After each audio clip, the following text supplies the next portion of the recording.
Alright, so more Warframe. And this video is a look at a Warframe that I actually didn't realise I hadn't done a solo video on him at all. He is of course one of those frames in game that I think every player should at least try to get their hands on because of how much fun you can have with him.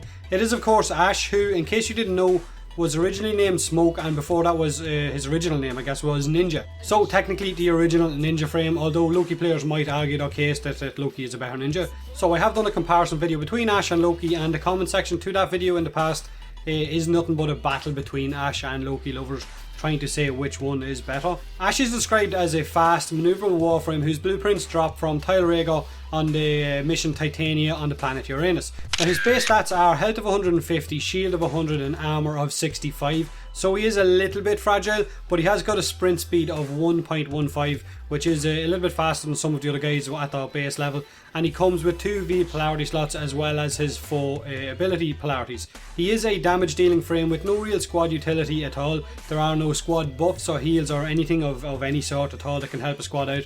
So he is a little bit of a selfish frame who is ideal for anyone who loves to play solo.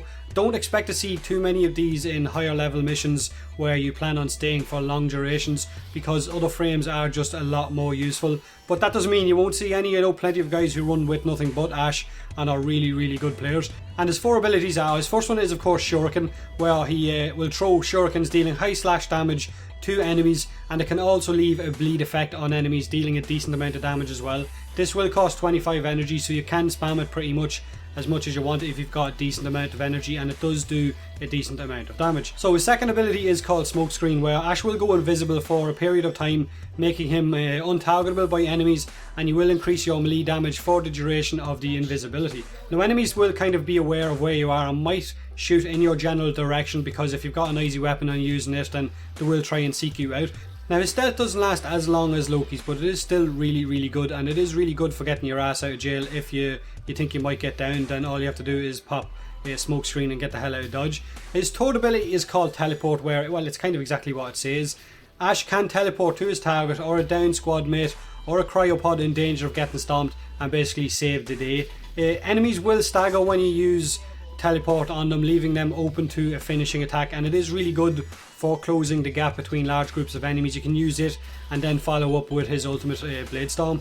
And now his ultimate Bladestorm, like I said, Ash and 2 other Ash clones will of course attack and assassinate enemies in a cool animation inside a large radius. Its damage is highly affected by power strength mods, and the Bladestorm has a 100% chance to leave a bleed effect if the target isn't killed, which will leave them taking 35% of the initial base damage of Bladestorm as bleed damage as well. So good chance, even if you don't kill them straight away with the Bladestorm, then the bleed effect will finish off them as well. Now Ash is also invincible for the duration of the Bladestorm cast, so it's also another way of getting out of jail free, I guess. So with that respect, he's a very high survivability Ash, whereas Loki not so much. He is probably one of the coolest looking frames in the game, if not the coolest. I know plenty of you guys will think that he is the best looking frame in the game. Expect to see a lot of players with Ash making him look like the Stalker red and black, especially if they have his weapons as well. I know it's a thing that a lot of players like to do. They like running around looking like the Stalker. He is probably the closest looking frame to the Stalker. The second maybe being Excalibur with one of his different helmets. Now I do enjoy running solo with Ash, and he is a lot of fun. Like I said, he is Mr. Cool when it comes to frames, but as controversial as this might sound, I do love Loki more than Ash, simply because Loki has more utility. His radial disarm is really good in end game missions, and his stealth lasts that little bit longer. But like I said, that's personal preference. By all means, let me know in the comment section below if you've got Ash, and if so, what do you think of him? Do you love him? Do you love Loki more? Hit that like button if you enjoyed the video, as it really helps me out. Hit that subscribe button for more Warframe content, and as always, thanks very much for watching.